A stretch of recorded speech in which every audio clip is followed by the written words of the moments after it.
I'm back. I'm Duncan.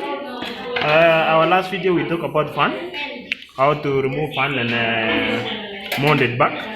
Today I will teach you about how you remove your RAM. That is the memory. Here we go. You detach this one from your RAM. Detach this one. Oh, this is fine. This is the RAM.